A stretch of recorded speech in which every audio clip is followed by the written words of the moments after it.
Antes da honra, existiu a fúria. Antes dos mártires nobres, existiram os reis do terror. Antes de Winterfell ser símbolo de justiça, foi fortaleza construída sobre montanhas de ossos inimigos. Acomode-se, aventureiro da noite. Deixe o mundo lá fora desaparecer como névoa matinal. Esta noite, vamos caminhar pelos corredores sombrios da história, onde ecoam os uivos de lobos ancestrais que poucos ousaram lembrar. Vamos desvendar o maior paradoxo de Westeros, como a linhagem mais sanguinária do norte se tornou sua consciência moral. Pois esta não é apenas a história dos Stark que conhecemos, os honoráveis, os justos, os eternos mártires de sua própria virtude. Esta é a saga sombria de como lobos selvagens aprenderam a usar correntes douradas, de como reis do inverno trocaram garras por códigos morais, de como uma maldição ancestral condenou uma linhagem inteira a morrer pela bondade que um dia desprezaram. A noite é escura e cheia de segredos que vamos desvendar. Segredos sobre por que Brandon Stark construiu a muralha com as próprias mãos ensanguentadas. Sobre o preço que Torren pagou quando ajoelhou diante do dragão. Sobre a maldição que fez Ned Stark escolher a morte antes da desonra e Robb seguir o mesmo caminho trágico de seus ancestrais. Como a honra se tornou veneno, como a virtude se transformou em fraqueza fatal, como os lobos de Winterfell descobriram que, no jogo dos tronos, quem joga limpo está destinado a perder tudo. Prepare-se para descobrir por que os Stark nunca aprenderam a mentir e por que isso os condenou para sempre. Ato 1. O sangue dos reis. Há 8.000 anos, quando o inverno era eterno e a primavera apenas uma lenda sussurrada, o norte não conhecia piedade. Os Stark governavam como reis independentes, senhores absolutos de vastos territórios gelados, onde a sobrevivência dependia de força bruta e vontade implacável. Estes não eram os Stark honoráveis que conhecemos. Eram predadores que haviam aprendido a caminhar eretos, a forjar ferro em vez de usar apenas garras, a construir castelos em lugar de tocas. Mas por baixo da civilização nascente, o lobo primitivo nunca morreu. Bran Stark, um dos primeiros reis registrados, não era conhecido por misericórdia ou justiça. Era temido por sua capacidade de tomar decisões brutais sem hesitação. Quando tribos rivais ameaçavam territórios Stark, ele não negociava, exterminava. Quando súditos questionavam sua autoridade, ele não debatia. Demonstrava poder através de exemplos sangrentos que desencorajavam futuras rebeliões. O norte primitivo era terra onde cada vale escondia uma tribo diferente. Cada colina abrigava um clã sanguinário. Não havia estradas pavimentadas conectando territórios, não havia leis escritas governando disputas, não havia sistema organizado de comércio ou diplomacia. Havia apenas a lei do mais forte, aplicada através de lâminas afiadas e vontade inflexível. Winterfell, nesta época, era muito diferente do castelo majestoso que se tornaria. Era fortaleza funcional, construída para resistir a cercos prolongados e abrigar exércitos em movimento. Seus salões ecoavam não com festas civilizadas, mas com celebrações de vitórias conquistadas através de derramamento de sangue. Os primeiros reis do inverno mantinham poder através de sistema baseado em medo respeitoso. Súditos obedeciam não por amor ou lealdade abstrata, mas porque sabiam que desobediência resultaria em consequências swift e devastadoras. Era governo eficiente, mas brutal. Estes reis antigos enfrentavam ameaças constantes. Invasores das Ilhas de Ferro atacavam a costa oeste regularmente, tentando estabelecer bases permanentes em território Stark. Tribos selvagens desciam do verdadeiro norte em ondas periódicas, procurando terras mais quentes e recursos mais abundantes. clãs das montanhas faziam incursões frequentes, roubando gado e atacando aldeias isoladas. Cada ameaça era repelida através de métodos que garantiam que não se repetiriam. Invasores capturados não eram simplesmente executados, eram torturados publicamente como exemplo para outros. Vilarejos que colaboravam com inimigos não eram apenas punidos, eram queimados completamente, suas populações dispersadas como aviso para outras comunidades. Era diplomacia através de terror calculado e funcionava. Depois de algumas demonstrações memoráveis de consequências por desafiar a autoridade Stark, a maioria dos potenciais inimigos escolhia buscar alvos mais fáceis em outras partes de Westeros. Mas talvez o aspecto mais importante destes reis primitivos fosse sua relação com a natureza selvagem do norte. Eles não tentavam civilizar ou domesticar a terra, trabalhavam com ela. Caçavam nas florestas antigas, respeitavam os bosques sagrados e mantinham tradições que reconheciam o poder das forças naturais. Esta conexão com a natureza bruta do norte dava aos Stark vantagens que seus inimigos não possuíam. Eles conheciam cada trilha secreta através das montanhas, cada passagem oculta através dos pântanos, cada fonte de água limpa durante longas campanhas militares. O próprio território lutava ao lado deles. Os reis do inverno também desenvolveram tradições que persistiriam por milênios. O costume de executar pessoalmente aqueles que condenavam à morte começou como demonstração prática de que o rei estava disposto a fazer ele mesmo o que ordenava a outros. A prática de manter bosques sagrados em Winterfell emergiu do reconhecimento de que algumas tradições eram antigas demais e poderosas demais para serem descartadas. Mais importante, estes reis estabeleceram precedente de que força deve ser usada em serviço de proteção, não conquista. Eles não tentavam expandir território além do que podiam defender efetivamente. Preferiam governar bem o que possuíam, a espalhar recursos tentando controlar mais do que podiam administrar. Era a filosofia que criou estabilidade duradoura no norte.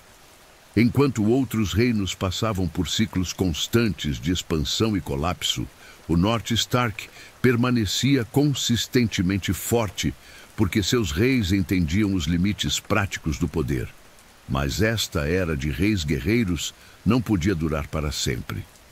O mundo estava mudando, tornando-se mais conectado e complexo.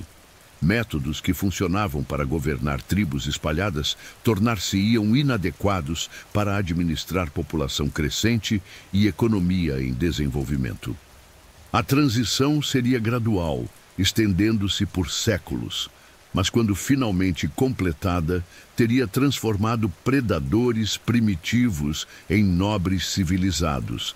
Uma mudança que traria benefícios imensos, mas também criaria vulnerabilidades que inimigos futuros aprenderiam a explorar. Como se constrói uma muralha que dura 8.000 anos?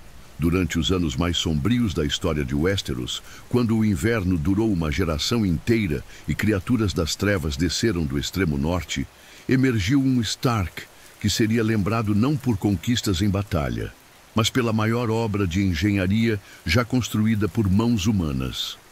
Brandon Stark, conhecido como o Construtor, enfrentou ameaças que tornavam guerras tribais triviais em comparação.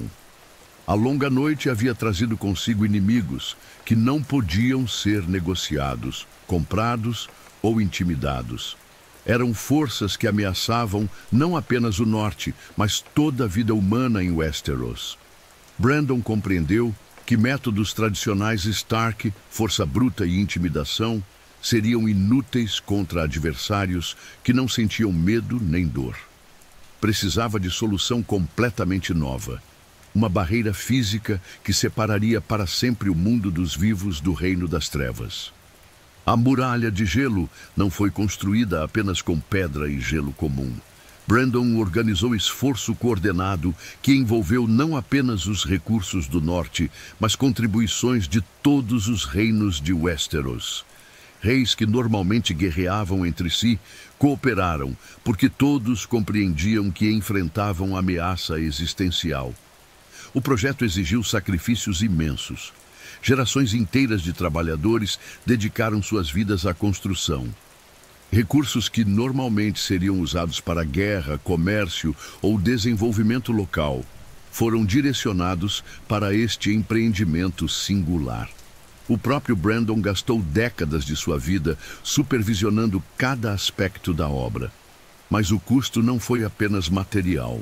Brandon estabeleceu precedentes que vinculariam os Stark a responsabilidades que durariam milênios. Ele criou a Patrulha da Noite como organização permanente dedicada a manter a muralha e comprometeu sua linhagem a apoiar esta instituição independentemente de mudanças políticas futuras. Esta decisão revelou mudança fundamental na mentalidade Stark. Onde reis anteriores focavam em benefícios imediatos para seu povo, Brandon estava pensando em escalas de tempo que transcendiam gerações individuais. Estava assumindo responsabilidades que seus descendentes herdariam, quisessem ou não. A construção da muralha também exigiu que Brandon desenvolvesse habilidades diplomáticas que nenhum rei do inverno anterior havia precisado.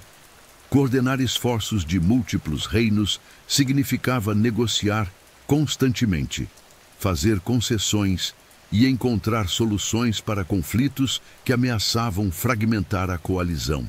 Brandon aprendeu que grandes projetos requerem não apenas liderança forte, mas capacidade de inspirar outros a contribuir voluntariamente. Ele não podia simplesmente ordenar que outros reinos ajudassem. Tinha que convencê-los de que o projeto estava no interesse de todos. Esta experiência transformou Brandon e, através dele, a natureza da liderança Stark. Ele descobriu que poder verdadeiro não vem de capacidade de forçar obediência, mas de habilidade de criar consenso em torno de objetivos compartilhados. Era a lição que influenciaria gerações futuras de Stark. Quando a muralha foi finalmente completada, estendia-se por 300 milhas de leste a oeste, erguendo-se 700 pés no ar. Era conquista de engenharia sem paralelo, mas também marco político que estabelecia novo padrão para a cooperação entre reinos. Brandon não viveu para ver todos os benefícios de sua obra. Morreu poucos anos após a conclusão da muralha, exausto pelo esforço de décadas. Mas havia criado algo que duraria milênios, protegendo não apenas o norte, mas todo o Westeros de ameaças que outros nem sequer compreendiam. Mais importante, Brandon havia estabelecido novo modelo de liderança Stark. Seus descendentes herdariam não apenas território e título, mas responsabilidade moral de proteger outros, mesmo quando isso exigisse sacrifícios pessoais significativos. Era legado que moldaria o caráter Stark por milhares de anos. A casa que começou como predadores primitivos havia produzido seu primeiro verdadeiro protetor. Alguém disposto a sacrificar tudo para garantir segurança de outros. Mas este precedente também criou expectativas que se tornariam fardo para gerações futuras. Os Stark seriam sempre julgados pelo padrão estabelecido por Brandon, a expectativa de que colocariam bem comum acima de interesse pessoal, independentemente do custo. Era a transformação que elevou os Stark moralmente, mas também os tornou vulneráveis à exploração por aqueles que não compartilhavam seus valores elevados. Brandon havia criado padrão de nobreza genuína, mas em mundo que frequentemente punia virtude com traição. Ato 2. A domesticação fatal. Quando predadores aprenderam moral.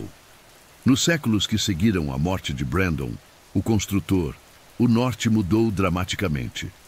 A ameaça dos caminhantes brancos era a memória distante. A muralha mantinha fronteiras seguras e, pela primeira vez em milênios, os Stark governavam um território genuinamente pacífico e próspero. Esta nova realidade exigiu evolução no estilo de liderança Stark. Métodos brutais que funcionavam durante emergências tornaram-se inadequados para administrar população crescente que esperava justiça, não apenas ordem. Os Stark precisavam aprender a governar através de consenso e legitimidade, não apenas força. Roderick Stark emergiu como figura crucial nesta transformação. Diferente de seus ancestrais guerreiros, Roderick enfrentava desafios que não podiam ser resolvidos com espadas. Crescimento populacional criava disputas complexas sobre terras e recursos. Expansão do comércio gerava conflitos entre diferentes grupos econômicos. Contato crescente com outros reinos introduzia novas ideias que desafiavam tradições antigas. Roderick reconheceu que governar efetivamente esta nova realidade exigia sistema de leis escritas que todos pudessem compreender e aceitar. Não era suficiente confiar na sabedoria pessoal do rei para resolver cada disputa. O norte havia se tornado grande demais e complexo demais para a administração puramente pessoal. O desenvolvimento do que ficou conhecido como Código de Winterfell marcou revolução na governança Stark. Pela primeira vez na história, poder real foi limitado por princípios escritos que aplicavam-se igualmente a todos, incluindo o próprio rei. O código estabeleceu precedentes que pareciam simples, mas eram revolucionários. A palavra de um Stark deveria ser mais confiável que contratos escritos. Justiça deveria ser aplicada igualmente, independentemente de posição social. O poder existia para servir o povo, não para beneficiar os governantes. Força deveria ser usada apenas para proteger os fracos e manter a paz. Mais radical ainda foi o princípio de que um Stark deveria preferir morte com honra à vida com desonra. Roderick incluiu esta cláusula como salvaguarda contra a corrupção, garantindo que líderes futuros não comprometeriam princípios morais por conveniência política. A implementação destes princípios não foi fácil. Muitos lordes do norte resistiram a mudanças que limitavam seu poder tradicional. Alguns testaram os limites de Roderick, esperando que ele abandonaria ideais quando confrontado com realidades práticas do poder. Mas Roderick provou que estava genuinamente comprometido com reforma. Quando Lord Karstark desafiou publicamente uma de suas decisões, Roderick ofereceu combate singular com condição de que o perdedor aceitaria a autoridade do vencedor em questões de justiça. Era a fusão dos métodos antigos com princípios novos. Roderick venceu o combate, como esperado, mas sua resposta à vitória demonstrou mudança fundamental na mentalidade Stark. Em vez de executar ou humilhar Karstark, ele ajudou seu oponente a se levantar e ofereceu tratamento médico para seus ferimentos. Força sem misericórdia é apenas brutalidade, explicou Roderick. E brutalidade não constrói reinos duradouros. A verdadeira prova do novo sistema veio durante a rebelião dos Umber. Casa Umber, tradicionalmente uma das mais independentes do norte, revoltou-se contra as novas leis, alegando que transformavam guerreiros orgulhosos em súditos obedientes. Roderick poderia ter esmagado a rebelião rapidamente usando métodos tradicionais. Queimar castelos, executar famílias, usar terror para desencorajar resistência. Era o que qualquer rei do inverno anterior teria feito. Em vez disso, Roderick escolheu a abordagem que teria parecido fraqueza para seus ancestrais. Ofereceu repetidamente termos de rendição honrosa, tentou negociar, chegou até mesmo a se encontrar pessoalmente com líderes rebeldes para ouvir suas queixas. A rebelião finalmente terminou, não através de batalha decisiva, mas através de conversação. Roderick se encontrou com John Umber em Cabana Neutra, apenas os dois homens e o peso de suas responsabilidades. Você fala sobre força e tradição, disse Roderick, mas olhe para o resultado. 2 anos de luta, centenas de mortos, seu povo sofrendo. Isto é força verdadeira? John Umber finalmente compreendeu que estava lutando não contra a fraqueza, mas contra a forma de força que não havia reconhecido. A Casa Umber se rendeu, mas não por derrota militar, por reconhecimento de superioridade moral dos novos métodos. O reinado de Roderick durou 40 anos, período de prosperidade sem precedentes no norte. Quando morreu, não deixou apenas território próspero, mas sistema de valores que definiria os Stark por milênios. Mas Roderick também havia criado o dilema que assombraria seus descendentes. O código de Winterfell era belo em teoria, mas exigia que os Stark fossem sempre melhores que seus oponentes, sempre mais honoráveis que seus inimigos, sempre dispostos a sacrificar vantagens práticas por ideais abstratos. Em mundo onde outros jogavam sem regras, os Stark agora estavam limitados por princípios que os impediriam de usar táticas necessárias para vencer. Roderick havia domesticado o lobo, mas ao fazer isso, também havia removido suas presas. Era transformação que tornaria os Stark admiráveis, mas também vulneráveis. Gerações futuras descobririam que em conflitos contra inimigos sem escrúpulos, honrar princípios frequentemente significava aceitar derrota. Quando 8.000 anos de independência terminaram em um dia, Torrhen Stark governava um norte próspero e unificado quando as primeiras notícias chegaram sobre Aegon Targaryen e seus dragões. Como o último rei do inverno independente, Torrhen representava a continuidade de tradições que datavam de 8.000 anos. Sua decisão de se submeter a Aegon terminaria para sempre esta era de independência nortista. Torrhen era rei competente que havia consolidado ainda mais o legado de seus predecessores. O norte, sob seu governo, era mais próspero, organizado e unificado que jamais havia sido. Suas fronteiras eram seguras, seus súditos leais, e seu exército era formidável força que havia repelido todas as ameaças recentes. Quando relatos sobre dragões chegaram pela primeira vez, Torrhen os recebeu com ceticismo saudável. Dragões eram criaturas de lenda, histórias contadas para assustar crianças. Mesmo se existissem, que diferença fariam contra exército de 30.000 homens experientes lutando em território familiar? Mas Torrhen era líder pragmático que baseava decisões em evidências, não em tradições ou orgulho. Quando seus batedores retornaram do sul, com relatos sobre Harrenhal derretido e exércitos inteiros incinerados, ele compreendeu que enfrentava ameaça completamente nova. A descrição de Harrenhal foi particularmente impactante. Era considerado o castelo mais forte de Westeros, com muros tão grossos que pareciam indestrutíveis. Se dragões podiam derreter pedra como se fosse cera, que defesa tinha qualquer fortaleza convencional? Torrhen convocou seus bannermen para a discussão que determinou o futuro do norte. Os lordes estavam divididos entre aqueles que pressionavam por resistência e aqueles que aconselhavam cautela. Discussões duraram semanas, com argumentos apaixonados de ambos os lados.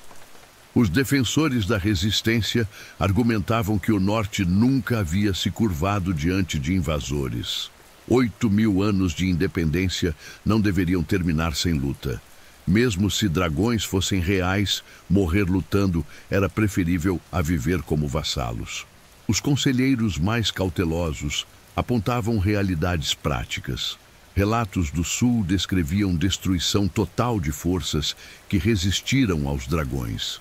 Harren, o negro, havia sido um dos reis mais poderosos de Westeros, e mesmo ele não conseguiu resistir. Que esperança tinha o norte contra a força que havia destruído coalizões massivas? Torren lutou com decisão mais difícil de sua vida. Como descendente de 8.000 anos de reis independentes, sentia peso tremendo da tradição. Seus ancestrais haviam morrido defendendo a independência do norte. Como podia ser o primeiro a simplesmente entregá-la? Mas Torren também carregava responsabilidade por milhões de pessoas que dependiam de suas decisões. Era pai antes de ser rei, protetor antes de ser guerreiro. Podia sacrificar seu próprio orgulho pelo bem de seu povo. A decisão final veio após receber relatórios detalhados sobre a Batalha do Campo de Fogo. 3 reis haviam unido forças contra Aegon. Coalizão de 60.000 homens, maior exército reunido em Westeros em séculos. Os dragões destruíram toda esta força em questão de horas. Neste momento, Torren compreendeu que resistência não seria heróica, seria suicídio. Não era questão de coragem ou honor, mas de matemática simples. Nenhuma força terrestre podia enfrentar dragões e vencer. Posso condenar nosso povo à morte por meu orgulho pessoal? Perguntou-se durante noite tempestuosa em Winterfell. A resposta era clara, mesmo sendo dolorosa. A marcha para o sul foi uma das jornadas mais solitárias na história Stark. Torren levou 30.000 homens. Demonstração de força destinada mais a preservar dignidade que a intimidar inimigos. Todos sabiam que não marchavam para a guerra, mas para a rendição. O encontro com Aegon aconteceu em campo aberto, onde ambos os exércitos podiam se ver claramente. Aegon havia posicionado suas forças de forma que os 3 dragões fossem visíveis no céu. Demonstração calculada de poder que tornava a futilidade de resistência inegável. Torren esperava encontrar tirano arrogante, conquistador cruel, embriagado com poder. Em vez disso, encontrou um homem que parecia compreender a dificuldade de sua situação e tratá-la com respeito genuíno. Reconheço coragem que foi necessária para esta escolha, disse Aegon quando se encontraram. O norte tem reputação de honra que respeito. Se houvesse maneira de unificar os reinos sem exigir sua submissão, eu a teria escolhido. Os termos oferecidos por Aegon eram mais generosos que Torren havia esperado. O norte manteria suas leis tradicionais. Os Stark continuariam governando Winterfell e a autonomia local seria respeitada. Era parceria desigual, mas não humilhação total. Quando Torren ajoelhou e jurou lealdade a Aegon Targaryen, terminou era que havia durado 8 milênios. Mas também garantiu que o norte e a casa Stark sobreviveriam para enfrentar desafios futuros. O retorno a Winterfell foi amargo. Alguns súditos receberam Torren com frieza, outros evitaram sua presença completamente. O título Rei Ajoelhado não foi dado por inimigos, foi sussurrado por seu próprio povo. Mas nos anos seguintes, sabedoria da escolha de Torren tornou-se aparente. O norte prosperou como nunca antes, protegido por fronteiras seguras de reino unificado. Construção floresceu, população cresceu, e pela primeira vez em séculos, pais não precisavam temer que filhos morressem em guerras constantes. Torren viveu mais 30 anos, mas nunca completamente se recuperou do peso psicológico de sua decisão. Havia salvado seu povo ao custo de 8.000 anos de tradição. Era a troca que beneficiou gerações futuras, mas custou-lhe paz de espírito. Suas últimas palavras foram um aviso que ecoaria através dos séculos. Às vezes, a escolha mais difícil é escolher viver. Mas lembrem-se, submissão sem dignidade não é sobrevivência, é morte lenta da alma. Era a profecia que se provaria terrivelmente precisa. Nos séculos seguintes, os Stark lutariam constantemente com o legado de Torren, como manter honra enquanto serviam outros, como permanecer fiéis a si mesmos enquanto cumpriam juramentos forçados. A submissão de Torren salvou o norte, mas também estabeleceu o padrão de compromisso que assombraria seus descendentes. Ele provou que até mesmo Stark podia sacrificar princípios quando enfrentava escolhas impossíveis, lição que gerações futuras aplicariam em circunstâncias cada vez mais desesperadas. Como a virtude se tornou veneno. 500 anos depois de Torren ajoelhar-se diante do dragão, a casa Stark havia se estabelecido como a mais confiável das grandes famílias de Westeros. Gerações de Stark serviram como mão do rei, comandantes militares, conselheiros de confiança. Quando um Stark dava sua palavra, reis descansavam tranquilos, sabendo que seria cumprida. Era a reputação construída através de séculos de sacrifício consistente, de Stark após Stark, escolhendo dever sobre desejo pessoal, honra sobre vantagem política. Mas reputações, mesmo as mais sólidas, podem se tornar prisões. E para os Stark, sua própria virtude havia se tornado armadilha mortal. O padrão trágico começou com Rickard Stark, senhor de Winterfell durante o reinado do rei Aerys Targaryen. Rickard era tudo o que um Stark deveria ser. Justo, corajoso, leal aos amigos e implacável com inimigos. Havia servido fielmente à coroa por décadas, provando repetidamente sua lealdade através de ações. Quando seu filho Brandon cavalgou para Porto Real, exigindo que Rhaegar Targaryen saísse e morresse por supostamente sequestrar Lyanna Stark, Rickard enfrentou escolha impossível entre amor paternal e sabedoria política. Qualquer outro lorde teria deserdado Brandon, declarado publicamente que as ações do jovem não representavam a casa e suplicado misericórdia real. Era movimento político óbvio que preservaria a família e manteria a posição. Mas os Stark não abandonam família. Era princípio absoluto gravado mais profundamente que qualquer lei escrita. Quando Brandon foi preso por traição, Rickard não podia abandoná-lo sem violar tudo em que acreditava.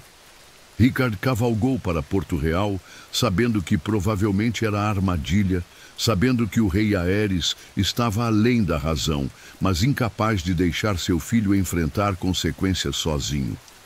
Era exatamente o que Aerys esperava, pai leal vindo resgatar filho rebelde, fornecendo justificativa perfeita para eliminar os Stark completamente. O que aconteceu no Salão do Trono se tornou lenda sombria. Aerys não ofereceu julgamento justo ou combate honorável. Em vez disso, criou perversão cruel da justiça. Rickard seria testado pelo fogo, pendurado sobre chamas enquanto Brandon assistia, com corda ao redor do pescoço ligada a dispositivo que o estrangularia se tentasse alcançar espada que libertaria seu pai. Era tortura psicológica refinada. Brandon, forçado a escolher entre assistir seu pai queimar lentamente ou se estrangular tentando salvá-lo. Rickard, forçado a morrer em agonia enquanto ouvia gritos desesperados de seu filho. Ambos morreram como Stark, recusando-se a implorar, recusando-se a renunciar honra em troca de misericórdia. Mas suas mortes foram mais que tragédia pessoal. Foram demonstração de como virtude Stark havia se tornado previsível ao ponto de ser explorada. Aerys contava com honra Stark. Sabia que Rickard viria por Brandon. Sabia que nenhum dos dois se humilharia implorando perdão. Sua própria integridade os tornou vulneráveis à manipulação por homem sem princípios. Ned Stark herdou não apenas Winterfell, mas padrão de comportamento que o condenaria. Durante Guerra do Usurpador, provou ser comandante excepcional, inspirando lealdade absoluta através de exemplo pessoal. Soldados morriam sorrindo por ele, convencidos de que serviam causa justa. Mas mesmo a honra que inspirava lealdade quase destruiu rebelião múltiplas vezes. Quando teve chance de emboscar forças leais aos Targaryen usando informações questionáveis, Ned se recusou. Quando aliados sugeriram quebrar acordos de rendição, Ned insistiu em honrar termos mesmo quando isso deixava ameaças futuras vivas. Quando Porto Real foi saqueado e crianças Targaryen foram brutalmente assassinadas, Ned confrontou Robert publicamente, exigindo que responsáveis fossem punidos. Era moralmente correto, mas politicamente desastroso. Novo reino precisava da aliança Lannister, e condenar Tywin seria alienar apoiador crucial. Ned se recusou a aceitar pragmatismo político. Para ele, assassinato de crianças era assassinato, independentemente de conveniência política. Sua raiva quase destruiu a amizade com Robert no momento de vitória. Anos de governo pacífico no norte permitiram que Ned mantivesse ilusões sobre virtude sendo recompensada. Governar norte era diferente de navegar política sulista. No norte, honestidade era valorizada, promessas eram mantidas, disputas podiam ser resolvidas através de apelo a princípios compartilhados. Quando Robert chegou a Winterfell, oferecendo posição de mão do rei, primeiro instinto de Ned foi recusar. Era feliz no norte, efetivo como governante, cercado por pessoas que compartilhavam seus valores. Ir para Porto Real significava entrar em um mundo onde suas maiores forças se tornariam fraquezas. Catelyn compreendeu isso imediatamente. A última mão do rei foi envenenada por inimigos, ela apontou. Você pensa que se sairá melhor porque é mais honorável que Jon Arryn? Mas Robert não estava simplesmente oferecendo trabalho, estava implorando que amigo o ajudasse. Casamento com Cersei era desastre, reino estava endividado e cortesãos jogavam jogos que ele não conseguia compreender. Precisava de alguém em quem pudesse confiar absolutamente. Ned não conseguiu recusar. Não porque posição era atrativa, mas porque abandonar amigo era algo que literalmente não conseguia fazer. Era contra sua natureza, contra tudo que o tornava Stark. Porto Real foi choque para alguém criado na cultura direta do norte. Cada conversa tinha múltiplas camadas de significado. Cada gesto carregava peso político. Cada aliança era temporária. Cada amizade era transação. Cada gentileza era calculada para ganhar vantagem. Ned abordou essas complexidades como abordava tudo, direta e honestamente. Quando discordava de política, dizia abertamente. Quando desaprovava a corrupção, tentava reformar imediatamente. Quando descobriu evidência de irregularidades, assumiu que justiça seguiria a investigação. Era precisamente a abordagem errada para cada situação.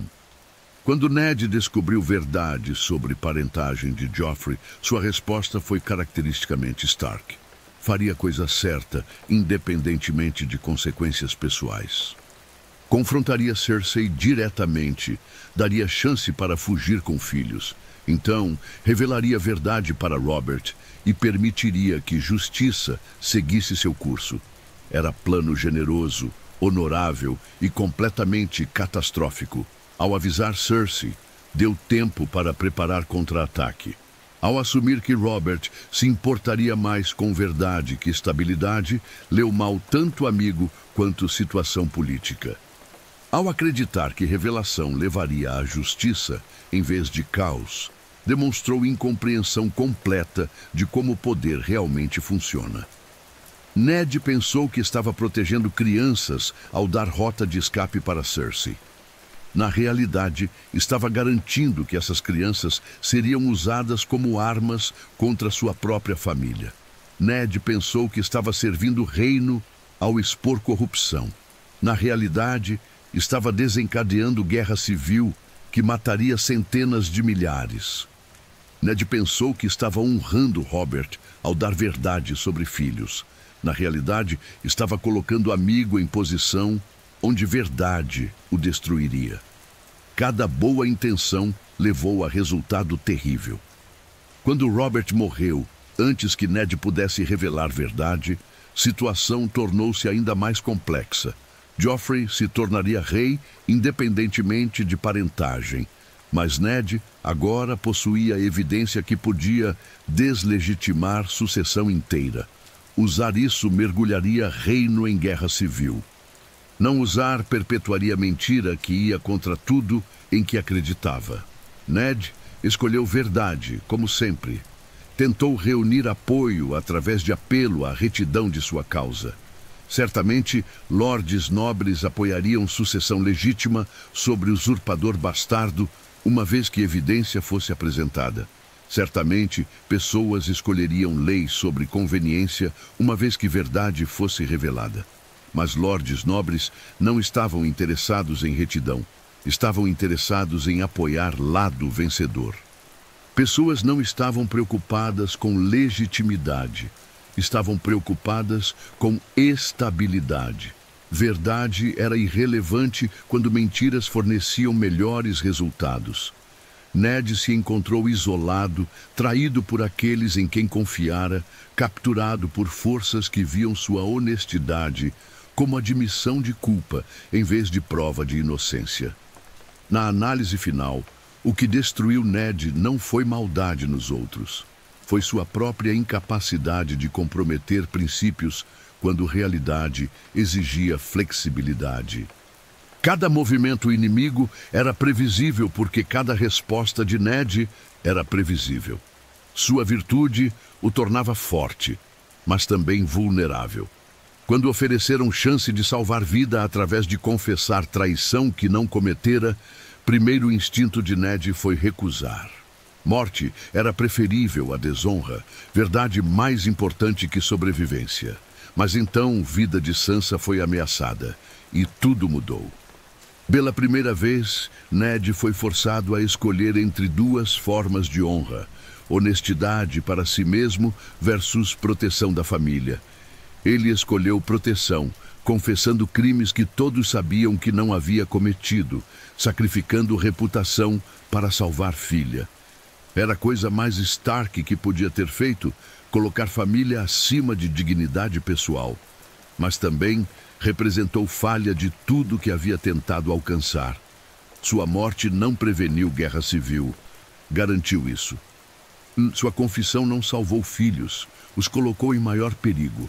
Ned Stark morreu porque era homem bom em mundo corrupto, porque acreditava que virtude seria recompensada quando história mostrava repetidamente que virtude era punida. Morreu porque não conseguiu aprender diferença entre estar certo e ser efetivo. Mas sua morte também demonstrou por que Norte seguiu Stark através de milênios de dificuldades. Mesmo quando enfrentando escolhas impossíveis, mesmo quando cercado por inimigos que não compartilhavam nenhum de seus valores, Ned nunca parou de tentar fazer coisa certa. Era tragicamente nobre e completamente inútil. Seu legado inspiraria lealdade que durou mais que sua vida, mas também perpetuou padrões que destruiriam aqueles que o seguissem. Robb herdaria não apenas terras e título, mas estrutura moral, mesma estrutura que levaria aos mesmos resultados catastróficos. Algumas lições aparentemente tinham que ser aprendidas através de repetição, mesmo quando repetição era fatal. Quando honra encontrou realidade política, a notícia da execução de Ned Stark chegou ao norte como trovão em céu limpo. Por gerações, os Stark haviam servido fielmente à coroa, cumprido todos os juramentos, honrado cada acordo. E em troca de toda essa lealdade, o patriarca havia sido executado como traidor diante de multidão sedenta de sangue. Era traição que cortava mais fundo que qualquer ferida de batalha. Robb Stark tinha apenas 16 anos quando se tornou senhor de Winterfell, mas já carregava peso de decisões que determinariam se sua casa sobreviveria ou se juntaria ao pai na morte. Ao redor dele, lordes do norte gritavam por vingança, suas vozes ecoando pelos salões de pedra como uivos de lobos feridos. Ned Stark está morto, rugiu Greatjon Umber, batendo o punho na mesa com força suficiente para fazer velas tremerem. Mas enquanto houver lobos no norte, os Lannister pagarão em sangue. Era exatamente o tipo de resposta que toda a história Stark havia condicionado vassalos a esperar. Força encontrada com força, honra defendida com sangue, família vingada independentemente do custo. Robb podia sentir peso das expectativas sobre ombros, legado de 8.000 anos de reis que nunca haviam dobrado diante de injustiça. Mas Robb também havia herdado o fardo de governar pessoas que dependiam de suas decisões para sobreviver. Milhares de fazendeiros, comerciantes, artesãos, crianças que nunca empunharam espadas, mas que morreriam se sua guerra falhasse. Meu pai foi chamado de traidor, disse Robb, finalmente, voz cortando através do barulho como lâmina através de seda. Mas eu sei a verdade. Vocês conhecem a verdade. O Norte conhece a verdade. Ele se levantou, juventude não diminuindo a autoridade em sua voz. Ned Stark morreu porque se recusou a mentir. Morreu porque escolheu honra sobre vida. E agora eles têm Sansa, têm Arya. Pensam que podem usar nossas famílias contra nós. Desenhou gelo, espada ancestral dos Stark. Estão errados. Nosso amor é nossa força. Nossa honra é nossa força. E vamos mostrar a Westeros inteiro que o Norte lembra. A primeira vitória veio rápido demais. Fácil demais. Na Batalha de Bosque Sussurrante, forças de Robb cercaram e destroçaram o exército Lannister 2 vezes maior, capturando Jaime Lannister no processo. Era a vitória tão completa que parecia providência divina. Robb se tornou herói da noite para o dia.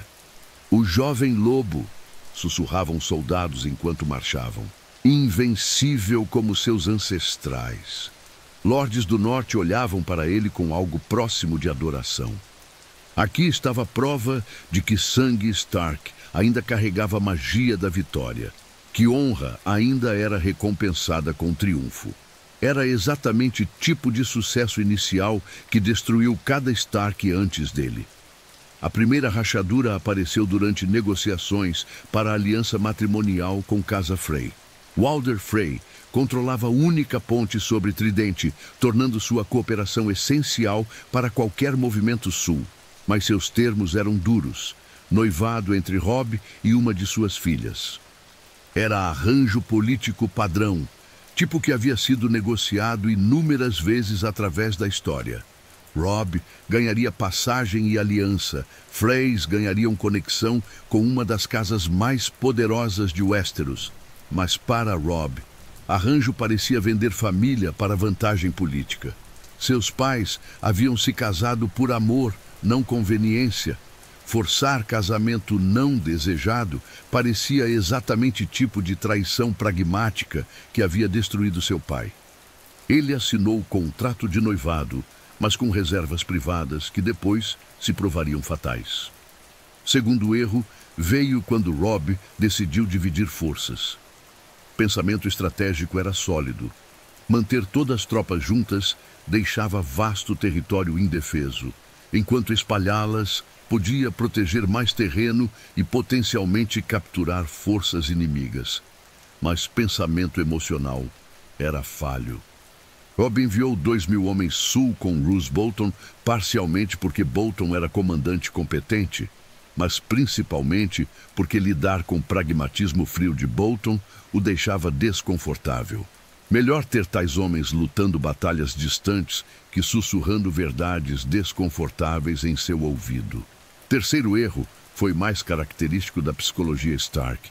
Robb começou a acreditar que, como sua causa era justa, vitória era inevitável. Justiça triunfaria porque justiça merecia triunfar. Era mesmo o pensamento mágico que havia destruído Ned. Realidade não recompensa virtude automaticamente. Isso requer habilidade, sorte e disposição para usar métodos que virtude às vezes proíbe. Robb tinha habilidade e sorte inicial, mas não conseguia usar métodos necessários quando situação exigia. Primeiro teste veio quando capturou vários primos Lannister durante batalhas iniciais. Prática padrão seria executá-los como exemplos, ou mantê-los como reféns para forçar concessões Lannister. Ambos eram legais sob leis da guerra e potencialmente efetivos taticamente. mas executar prisioneiros parecia assassinato para Robb, mesmo quando eram inimigos. E usar reféns parecia ameaçar inocentes para ganho político. Então manteve prisioneiros vivos, mas não os usou efetivamente. Tornaram-se fardo em vez de vantagem, consumindo recursos sem fornecer benefícios. Pior, sua recusa em ameaçá-los disse aos inimigos que honra Stark era fraqueza que podia ser explorada. O teste mais crucial veio quando Theon Greyjoy ofereceu retornar às Ilhas de Ferro como enviado, alegando que podia trazer frota Greyjoy para a causa do Norte. Todos, exceto Robb, reconheceram isso como erro óbvio. Theon havia sido refém desde criança. Lealdade era questionável na melhor hipótese, e dar oportunidade para retornar à família era basicamente entregar inteligência crítica sobre defesas do norte a potencial inimigo. Mas Robb via Theon como amigo de infância, em vez de ativo político. Recusar pedido parecia trair relacionamento pessoal para vantagem estratégica fria. "Ele é como irmão para mim", explicou Robb para Catelyn quando ela avisou o contraplano. "Tenho que confiar nele." Era exemplo perfeito da incapacidade Stark de separar relacionamentos pessoais de necessidades políticas. No universo moral de Robb, confiança era virtude que deveria ser recompensada com lealdade. No mundo real, confiança era fraqueza que inimigos inteligentes explorariam impiedosamente. Resultados foram previsíveis. Theon traiu forças do norte, capturou Winterfell, aparentemente matou Bran e Rickon e forneceu às Ilhas de Ferro inteligência detalhada sobre defesas e movimentos de tropas do norte. Ato único de confiança mal colocada custou a Robb casa ancestral, supostamente 2 irmãos, e iniciativa estratégica através do norte e terras fluviais. Pior ainda, isso forneceu aos inimigos arma de propaganda. Como Robb podia proteger reino quando não conseguia proteger própria família? Como aliados, podiam confiar nele quando o próprio irmão adotivo o havia considerado indigno de lealdade? Cada revés fez Robb mais desesperado para provar que virtude ainda podia triunfar. E esse desespero o levou ao erro mais catastrófico: quebrar contrato de noivado com Casa Frey para se casar com Jane Westerling por amor. Para Robb, decisão era escolha moral simples. Jane era a garota inocente que havia sido gentil quando estava ferido. Forçá-la à desgraça por conveniência política era exatamente tipo de crueldade que separava homens bons de monstros. Mas para cada aliado que havia apoiado Causa do Norte, isso foi traição de tudo que tornava a aliança valiosa. Não haviam se juntado à rebelião para apoiar felicidade pessoal de Robb. Haviam se juntado porque acreditavam em sua liderança e confiabilidade. Ao quebrar palavra solenemente dada, Robb provou que nem mesmo ele podia ser confiável quando desejos pessoais conflitavam com necessidades políticas. A notícia do casamento chegou a Walder Frey como declaração de guerra. Frey nunca havia sido figura amada, mas havia sido aliado confiável que honrava acordos, mesmo quando inconveniente. Agora sua neta havia sido publicamente humilhada, casa insultada, valor como aliado descartado. Robb tentou fazer reparações através de desculpas e ofertas de arranjos matrimoniais alternativos. Mas desculpas não podem desfazer humilhação pública, e ofertas alternativas apenas enfatizavam que o acordo original havia sido quebrado casualmente.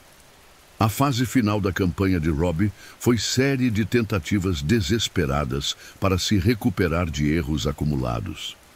Com Winterfell perdida, irmãos aparentemente mortos, irmãs reféns e aliado importante alienado, precisava de vitória dramática para restaurar momentum.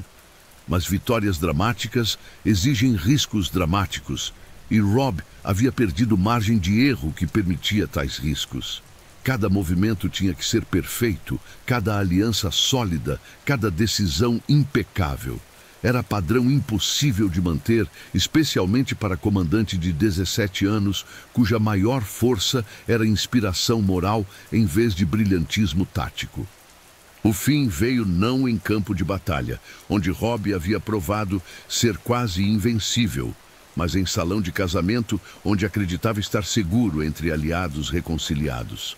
As bodas vermelhas foram obra-prima de planejamento político, eliminação simultânea de liderança rebelde, restauração de autoridade Lannister e demonstração para todos outros rebeldes potenciais de que comportamento honorável não era proteção contra inimigos impiedosos.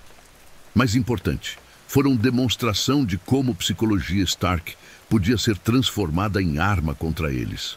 Robb veio para casamento porque recusar convite seria insulto adicional para a família já ofendida. Trouxe guarda limitada, porque trazer exército seria interpretado como ameaça, em vez de precaução. Cada decisão que levou à destruição foi moralmente correta e taticamente desastrosa. Robb morreu, como todo Stark antes dele, recusando-se a implorar, recusando-se a comprometer princípios, mesmo quando enfrentando morte certa, mantendo dignidade mesmo quando dignidade era inútil. Mas também morreu, tendo alcançado nada, exceto provar que boas intenções são insuficientes quando opostas por malícia competente. Sua morte terminou não apenas rebelião do Norte, mas independência do Norte como conceito significativo. Sem herdeiro Stark legítimo, sem sede ancestral, sem exército ou aliados, Norte tornou-se apenas outra província conquistada, esperando por novos mestres. Casa Stark havia caído completamente. 8.000 anos de reis, heróis, construtores, protetores, tudo terminando em uma noite sangrenta porque o último herdeiro não conseguiu equilibrar honra com sobrevivência. Ato 3. O retorno do lobo, quando a natureza ancestral ressurgiu. Quando notícias das bodas vermelhas se espalharam por Westeros, maioria assumiu que Casa Stark havia sido extinta para sempre. Não restavam herdeiros masculinos, Winterfell estava em ruínas, e poucos sobreviventes estavam espalhados pelos ventos como cinzas após fogueira. Mas em algum lugar, nas terras fluviais, menina de 11 anos caminhava pelas estradas empoeiradas e em seus olhos cinzentos queimava algo que não havia sido visto em séculos. Fúria primitiva dos primeiros reis do inverno. Arya Stark não sabia que estava carregando o futuro de sua casa nos ombros. Ela só sabia que família havia sido assassinada, que justiça havia falhado e que se alguma vingança fosse alcançada, teria que vir através de suas próprias mãos pequenas, mas determinadas. Era retorno ao básico que ancestrais teriam reconhecido imediatamente. A transformação de Arya começou muito antes das bodas vermelhas. Já em Porto Real, forçada a assistir execução de pai, algo fundamental havia quebrado dentro dela. Não determinação ou coragem, mas fé de que mundo recompensaria comportamento correto. Diferente de Sansa, que se agarrou à esperança de que gentileza seria eventualmente reconhecida, Arya chegou à conclusão muito mais sombria. Mundo era governado por força, e aqueles que se recusavam a usar força seriam destruídos por aqueles que a abraçavam. Era precisamente tipo de insight que havia tornado primeiros Stark reis em vez de vítimas. Durante viagens através de terras devastadas pela guerra, Arya viu evidência diária de que nova visão estava correta. Vilarejos queimavam não porque habitantes haviam feito algo errado, mas porque queimá-los servia interesses de alguém. Inocentes morriam não porque mereciam morte, mas porque suas mortes eram convenientes. Valores Stark tradicionais. Proteção dos fracos, justiça para todos, misericórdia mesmo para inimigos. Não apenas falhavam em prevenir sofrimento, mas ativamente o permitiam. Toda vez que alguém escolhia ser honorável em vez de efetivo, pessoas más ganhavam vantagem. Então Arya parou de tentar ser honorável. Em vez disso, começou a aprender a ser efetiva. Tempo com vários grupos, recrutas da Patrulha da Noite, Irmandade Sem Bandeiras, Sandor Clegane, ensinou lições que nenhum Stark havia aprendido por séculos. Como mentir convincentemente, como matar sem hesitação, como usar expectativas das pessoas contra elas. Mais importante, como sobreviver quando cercada por inimigos que queriam sua morte. Mas talvez parte mais significativa de sua educação veio quando chegou a Braavos e encontrou Homens Sem Rosto. Aqui estava a organização que havia aperfeiçoado a arte de deixar identidade pessoal de lado em serviço de propósito superior. Para a maioria das pessoas, a ideia de abrir mão da individualidade seria terrificante. Para Arya, cuja individualidade havia sido principalmente fonte de dor desde a morte do pai, isso foi libertador. Ela podia se tornar ninguém, e ao se tornar ninguém, podia se tornar qualquer um. Podia ser criada que ouvia segredos, comerciante que ganhava acesso a áreas restritas, ou enlutada que se aproximava de alvos sem suspeita. Era a evolução definitiva de habilidades que havia desenvolvido desde Porto Real. Capacidade de se adaptar, se misturar, se apresentar como qualquer coisa que situação exigisse. Mas por baixo de todas essas habilidades aprendidas, algo mais estava crescendo. Algo que a conectava diretamente às partes mais antigas da herança Stark. Diferente de outros membros de família, que haviam sido treinados para suprimir instintos predatórios em favor de comportamento civilizado, Arya estava aprendendo a abraçá-los. Cada morte que causava, cada inimigo que eliminava, cada problema que resolvia através de violência em vez de negociação, a aproximava de compreender o que havia tornado ancestrais temidos através do mundo conhecido. Não estava se tornando monstro. Monstros matam por prazer. Estava se tornando predador. Predadores matam por necessidade, eficientemente e sem remorso. Era retorno à natureza Stark, fundamental que havia sido enterrada sob séculos de tradição honorável. Quando Arya finalmente retornou a Winterfell, encontrou casa reconstruída, mas sob controle estrangeiro. Bandeiras Bolton voavam onde brasões Stark deveriam estar. Estranhos caminhavam salões onde família havia vivido por gerações, e tudo que havia sido sagrado havia sido profanado. Resposta tradicional seria reunir lealistas restantes, declarar-se herdeira legítima e tentar retomar casa através de força de armas. Era o que Robb teria feito, o que Ned teria esperado, o que toda a história Stark teria exigido. Mas Arya havia aprendido melhor. Exércitos podiam ser derrotados, lealistas podiam ser comprados, e declarações formais apenas davam aos inimigos alvos claros para eliminar. Em vez disso, escolheu métodos que ancestrais haviam aperfeiçoado muito antes de aprenderem a ler. Perseguição silenciosa, planejamento cuidadoso e violência súbita contra alvos específicos quando estavam mais vulneráveis. Walder Frey morreu em festa, cercado por dúzias de guardas, morto por criada que desapareceu antes que alguém percebesse o que havia acontecido. Seus filhos morreram um por um, cada morte parecendo acidente ou conflito interno em vez de campanha de assassinato coordenada. Era a eliminação sistemática de linhagem familiar inteira, executada com precisão que teria impressionado assassinos profissionais de Braavos. Mas Arya não estava apenas matando por vingança. Estava fazendo algo muito mais profundo. Estava demonstrando que sangue Stark ainda carregava capacidade para implacabilidade absoluta quando situação exigia. Pela primeira vez em séculos, inimigos da casa Stark tinham razão para temê-los em vez de ter pena deles. Quando Jon Snow chegou para retomar Winterfell, encontrou que muito do trabalho de base já havia sido feito. Inimigos-chave estavam mortos, apoiadores desmoralizados e resistência fragmentando devido a conflitos internos que tinham tendência misteriosa de se tornar violentos. Jon assumiu que simplesmente tinha sorte de que regime Bolton estava instável. Nunca suspeitou que irmã havia passado meses sistematicamente minando através de eliminações direcionadas. Era exatamente o tipo de apoio pragmático que poderia ter salvado Ned ou Robb se tivessem aceitado. Mas nunca poderiam ter aceitado, porque aceitar significaria reconhecer que métodos honoráveis eram insuficientes. Arya havia se movido além de tais preocupações.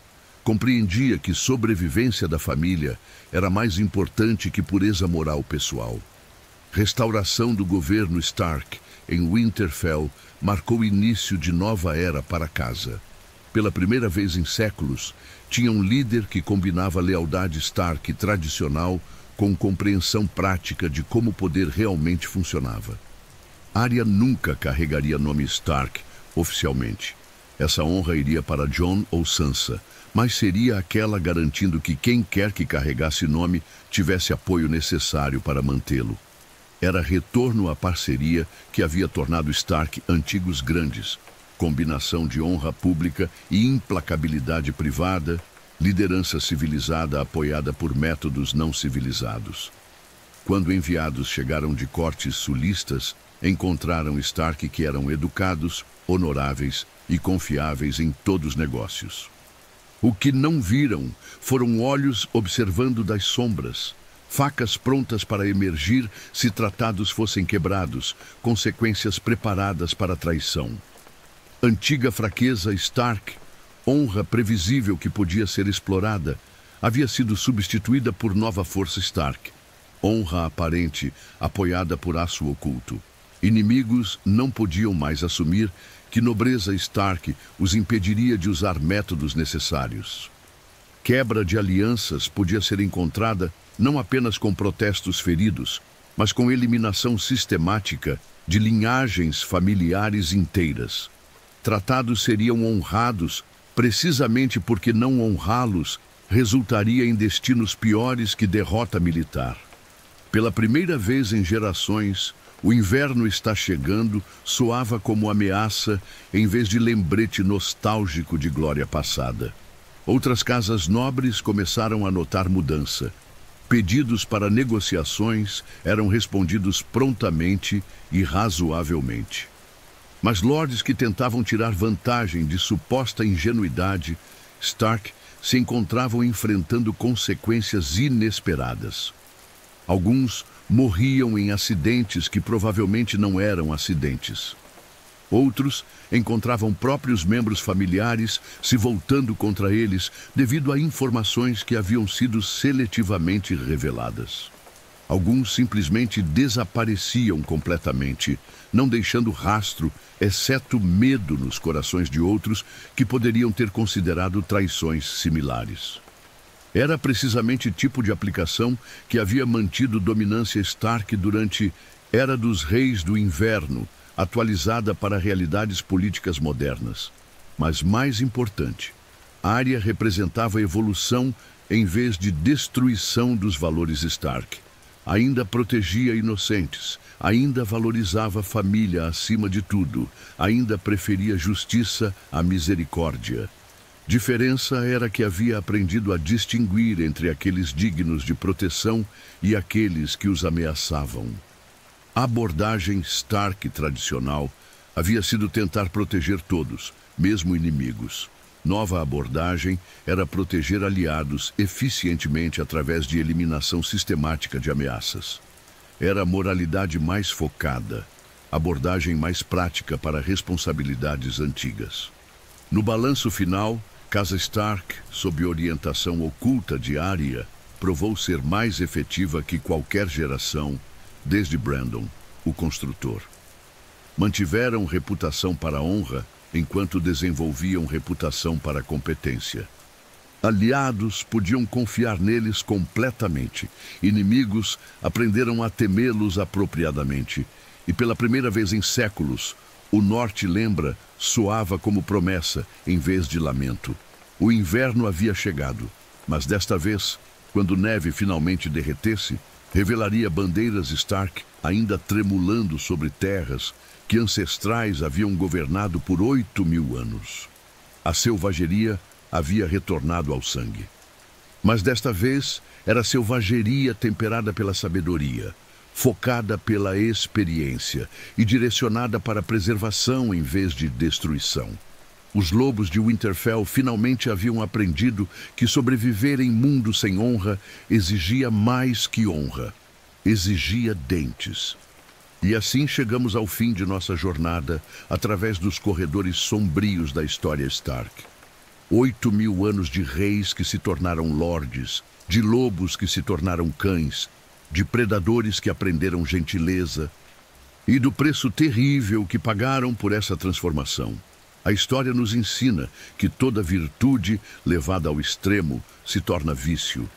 A honra sem pragmatismo é suicídio. A lealdade sem discernimento é traição contra aqueles que você protege. A justiça sem força é apenas ruído bonito que malvados usam para identificar suas próximas vítimas. Mas também nos ensina que algumas coisas valem mais que sobrevivência, que há destinos piores que morte, que viver sem princípios não é viver, é apenas existir. Os Stark descobriram, através de séculos de sangue e lágrimas, que o segredo não é escolher entre honra e pragmatismo, mas encontrar maneiras de servir ambos. Que verdadeira força vem não de abandonar seus valores, mas de protegê-los através de métodos que seus inimigos não esperam. O inverno sempre volta. Mas desta vez, quando as neves derreterem, elas revelarão não apenas ossos dos mortos, mas sementes dos sobreviventes. Mais sábios, mais cautelosos, mais perigosos que seus ancestrais jamais sonharam ser. Agora pode descansar, aventureiros da noite. E lembra-se, o norte se lembra.